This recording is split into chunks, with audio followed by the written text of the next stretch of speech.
Today is the day that we finally install a mod that I've been wanting to do with my Mark 7.5 GLI for a really long time. For those of those OG day one subscribers on the channel, you guys will know that the first ever video I posted of me working on this car was installing a set of H&R lowering springs. And while those have been fantastic, I feel like we've started to outgrow them. If you guys saw my recent video where we went to the drag strip and we started actually trying to race this car and doing digs, there was no traction. A big part of that is because the lowering springs on this car just flex way too much, and in the rear especially, the car likes to squat, and given that it's front wheel drive, it just can't keep level enough to basically hook and launch. That is one of the main reasons that we are going to be switching over to coilovers, but also because we want to be able to really drive this car hard, and whether that's on the track, in the mountains, or on the street, we need to be able to handle better. I'm just excited that today is finally the day that we get to do that. So what we have here are a set of ORT coilovers. Now these are pretty high-end coilovers. They are very adjustable, like dampening, preload, ride height, all the things that we need to adjust we can do with these. And also I picked them up for a steal on Facebook Marketplace, and they have pretty low miles on them, so honestly I'm just hoping that everything goes smoothly and that, you know, the car basically just drives and handles a lot better with these new coilovers. Now obviously the car does also have DCC because it is an Autobahn. We are going to be eliminating that, and I don't care too much about keeping that like adjustable dampening stuff for the suspension, so getting rid of it, being able to have coilovers is going to be really nice. But because of that DCC, we do have to disable it to be able to use features like launch control and that sort of thing. So today I want to say a huge thank you to Asian Garage for sending over a set of DCC cancelers for this car that we are going to be able to use to disable the DCC and essentially not have any codes. All they asked for was a very honest review and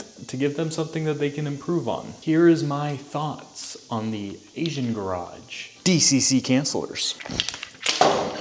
Damn, I already dropped one. I hope it didn't break. First of all, the build quality is pretty solid. It feels pretty nice. I will say I quite like it. This cable here is quite nice. It's rubber. It feels very solid. There is like this additional rubber piece that connects into the actual connector portion, and I don't really know what that's for, I'll be honest, but it does feel nice. Very stretchy. And it has a connector right here that looks like it does the connector things because, well, that's what it should be doing. Hear me out, the Asian Garage. The only thing I would consider doing is maybe making this braided. My thought, that's just my thought. I like braided cables. That's my one thought on these DCC cancelers. But if you guys are gonna be installing coilovers on your Glizzy, you can use my code, Mark7John, in all capital letters for 20% off. So figured I'd save you some money there. Now during the install process, I'm not gonna actually have the cancelers yet because they are in shipping right now, but we will have them in a few days, but you'll still see it in this video. Like I mentioned earlier, we did install the springs already and made a video on it, but I do want this video to be a lot better and a lot more helpful for you guys. So I'm going to try my best to film very detailed and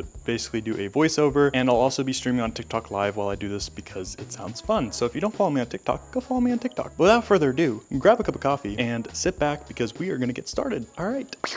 All right, so the first thing we are going to do is jack up the car and just place 2 jack stands underneath. I'm gonna jack it up from the front, as you can see right there, and lower it back down without hopefully damaging anything. And of course, that didn't happen. We damaged my rocker panel, so I fit in with the rest of the Volkswagen owners now. But luckily for us, we're getting a second set of hands, and he just arrived.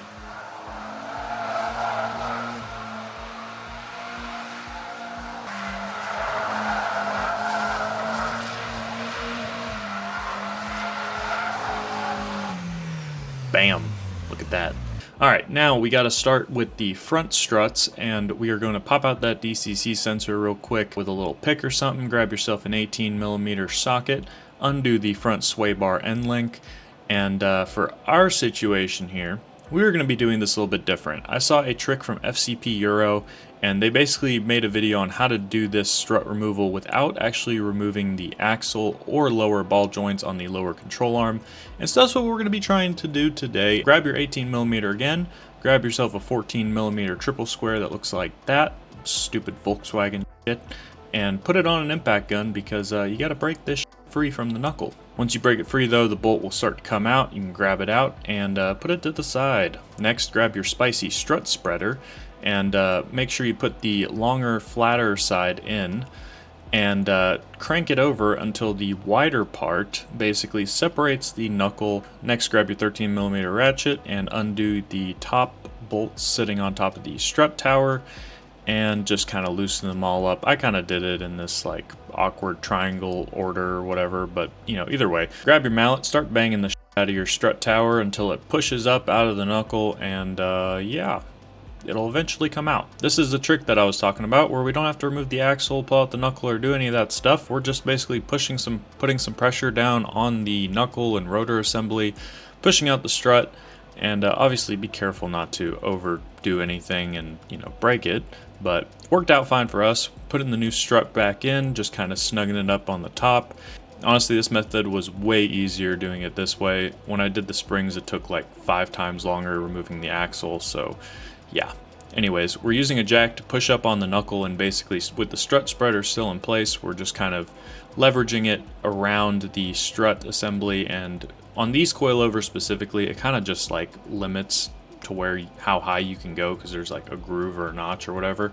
So we got it up all the way, took out the strut spreader, and now we can basically feed back through the bolt, impact that down nice and tight, grab your front sway bar end link, and tighten it down.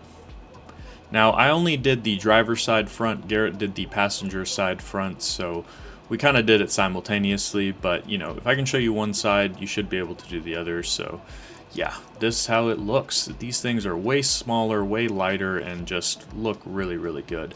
But now moving on to the rear, I'm doing the passenger side rear because there is a charcoal canister, and you'll see it in a second, but right now we just have to remove all of the fender liner and the T30 bolts that are holding it in place.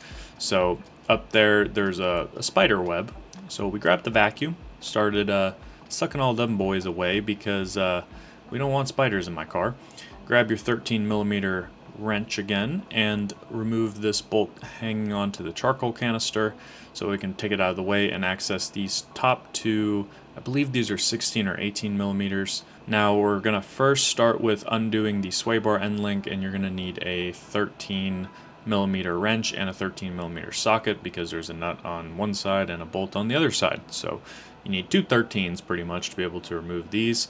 And once you pop that one out, you can do the strut next, and that one I believe is a 17, or yeah, 17 I think, 18, 17 or 18, something like that. Then you can do the one that holds on like the rotor assembly stuff. I don't really know what it's called, but you know, that third bolt right there. Basically pop out your spring just like that.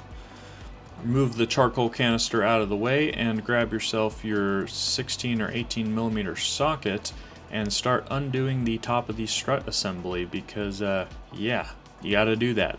The driver's side doesn't have the charcoal canister, so you don't have to remove the fender liner or do any of that stuff, but it should be pretty straightforward. Just disconnect the DCC next, and you should be good to go. Good morning. It is the next day, as all my installs go, and we got some news. So last night we installed the front struts, and keep in mind, take a look at how beautiful these things look. Oh my gosh. The factory strut is so much bigger. It's not only taller, but it's also like wider and heavier than these new struts. So I'm really excited to see how exactly this is gonna feel when we actually get to driving it. But we are gonna have to kind of dial it in after we get in the rear shocks and everything, because the ride height right now is pretty low and I'm pretty sure it's going to rub. Now last night we didn't actually end up finishing the rear struts because we basically need to swap these top hats over to the new rear strut assemblies. But I was under the impression that you need a special type of socket to basically grip this, and then we need to be able to hold this centerpiece still while we loosen the nut. But after talking to a few people last night, apparently that's not the case. What I was unaware of is that if you remove this zip tie, basically this will become exposed and you'll be able to actually see the the middle section here, and you'll be able to basically hold that down with a set of vice grips while you undo the top one with an impact. Since we didn't know that, we didn't end up doing that, but we are gonna try that today and basically hopefully get in the rear strut assembly so that way it's finally all tidied back up together. The car will be drivable, but because we do have DCC, and honestly I don't have the DCC cancelers yet, we might have some issues, but I think that's fine because I should have them in a few days, and until then we'll just kind of work on dialing in the fitment and get it all squared away. The install portions that you guys have been seeing was only done on one side because basically while I was doing one side, Garrett was doing the other side. And I figured, you know, I could show you guys the hardest side, which is the driver's side, and the passenger side rear, because that side has the charcoal canister and the driver's side does not. It's the exact same on both sides, but you know, those are the little bit trickier sides. So figured if you can do that side, I can show it to you guys and you guys should be able to figure out the other side. These cicadas are loud as f out here, man. Holy shit. Anyways, Garrett's about to be here. We're gonna try and get these disconnected and remove the top hats so we can put them on the new struts. So let's get to it. First thing we need to do here is basically just cut that zip tie and pull down that plastic shroud that's covering the shock thingamadoohickeys. Use your impact and have the other person basically just hold a vice grip on that metal piece. That way the middle part doesn't thread out with the nut. Go ahead and swap your top hats over to your new strut assemblies and put the washer and nut on top. Then you're gonna have to basically do that on the other one too and impact everything down. On these struts specifically, there's these little like nut looking things you have to put in the bottom, but once you put those in, just go ahead and tighten back up at the top. I just kind of left it loose for right now and went back with my 16mm and basically tightened it down really nice and snug. These things were super duper tight when I took them off, so I just made them basically as tight as I could. Obviously, we don't use torque specs around here other than UGA and DUGA, so that's what we did. We did a good UGA DUGA, got it nice and tight, and hopefully that won't have any issues. Then we can put back in the charcoal canister and just kind of throw in that 13mm bolt down there. Next, place in your spring, and I went ahead and kind of readjusted mine after the fact, so I actually ended up doing this twice, but nonetheless, put in the spring, put in your sway bar end link bolt and nut right there, and we're just going to basically work outward since we, you know, that's how we took it out, that's how we're going to put it back in. So now we're going to use the jack, basically raise our lower control arm back up so we can thread through the strut with our nut and bolt. Once that one is basically in place and mocked up, you can see a shot of my hair because why not? And you know, do the same for the front bolt that basically connects that like rotor assembly thingamadoohickey, and just, you know, get everything mocked up in place before you go to tighten it back down. Ooh. That's that credit card fitting it right there. That is gonna destroy those tires. Jesus. Front looks great. That right here is kind of what I want. Well, I can't drive it like that. Yeah. It might be a problem. Looks cool sitting here. That's dirt nasty low. That's pretty dirt nasty. Jesus Christ. Looks good though. That's actually a lot better. Yeah. It's not immediately just gonna roll your fender for you. It's still gonna roll my fender. It is. But you know. But a lot better.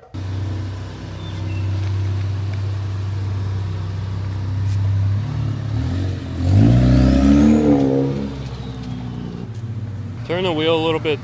Yeah. Yeah. Right there. Stop. No. Just leave it.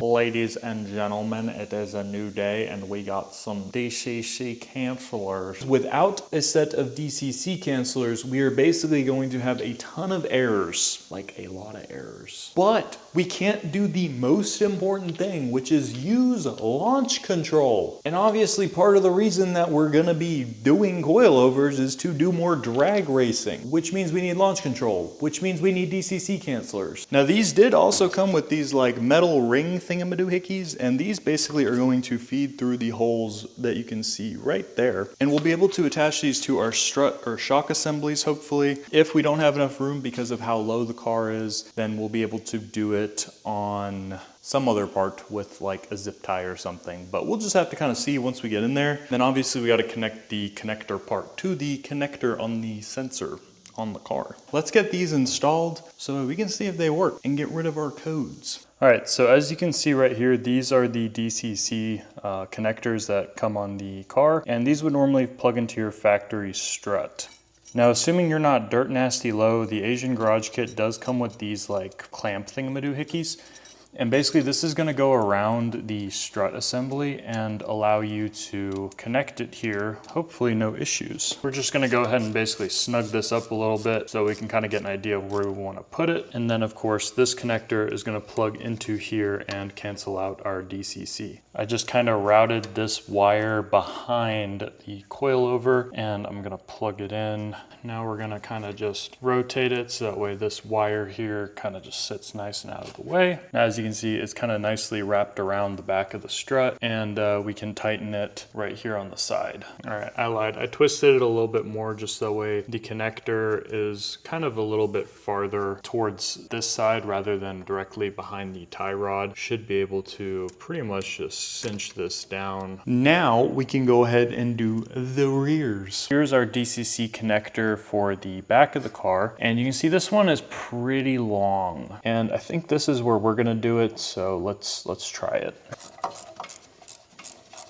All right, so as you can see right here, we pretty much just ran this cable, kind of tucked it right there. We put the canceller on the side closest to the strut tower, pretty much just connected it. You'll hear a slight little click when it does connect, but yeah, it should be all good and out of the way of harm's way, we'll call it. That's pretty much all for the rear right there. Now, obviously we do have them for all four sides. However, that is how you do the front and rear, but I'm going to record a reel for the other driver's side, so you guys won't see the driver's side, but I promise this is the exact same. Yeah, anyways, that is pretty much all for the DCC cancellers. Ka-chow. It has been a few days and the car is officially dumped to the floor on coilovers now. Off camera, I did have to adjust the rear camber a bit in order to actually tuck my rotiforms, but now that they are tucking, my God, this fitment is freaking crazy. We are gonna be going to Slammed Enough soon. I did kind of want to have a slammed car just to be able to go to that and kind of do the slammed car stuff, you know. And we'll be able to do a little bit more because right now it's currently rubbing in the front really bad, and we have to adjust the camber in the front just like we did in the rear in order to kind of tuck the wheels a little bit in and prevent rubbing. With that in mind, CJM also freaking hooked us up with this kit and this kit right here. And I'm not gonna show you guys exactly what that is right this second, but you guys will have to stay tuned because we'll be making a video on it. We're also gonna be putting on these 255/35 tires, and that should make for a slightly thinner sidewall around the tires because these are 245/40, which means it should also help with the rubbing even further. And if all things go calculated correctly, we should be able to have a slammed car, no rubbing, and have it handle pretty freaking good still. Now let's talk about the DCC cancellers for a second. So the DCC basically has a lever on the top and a lever on the bottom. There is two little rubber knobs connected by a metal piece, like a metal pipe almost. Basically, when I was installing this side, the little rubber piece on the bottom of the metal link popped out because I stretched it. Now, you're not supposed to necessarily do that. And just like other things that I've broken on this car, like my rear leveling sensor when I did the spring install, they don't work. So here's the thing, right? They do work, but because my sensors are probably cooked, all my DCC errors are gone, except after I drive the car for a few minutes, because that broken level sensor, I get a suspension fault. Now previously when I was on springs, I also got a suspension fault because of my rear level sensor being broken. After I drive for a few minutes, that I get that suspension fault because the leveling sensors don't actually have a signal to basically send the canceller to be able to cancel out the signal, if that makes any sense at all. I don't know what I'm talking about, but that is the conclusion that I understood after talking to Asian Garage pretty extensively about this. So we can still do launch control, and that's all that matters, and I'm still happy because I can do lane assist and all that bullshit. Obviously stay tuned because we're going to be dialing in the fitment a lot better and hopefully getting this car looking really, really good, especially once we do this little goodie here from CJM, which, like I said, I'll explain this soon, but you'll have to stay tuned. Anyways, if you guys enjoyed the video and you thought it was helpful and you want to help me maybe buy a new level sensor one day, hit that subscribe button because I'd appreciate it. Bye-bye.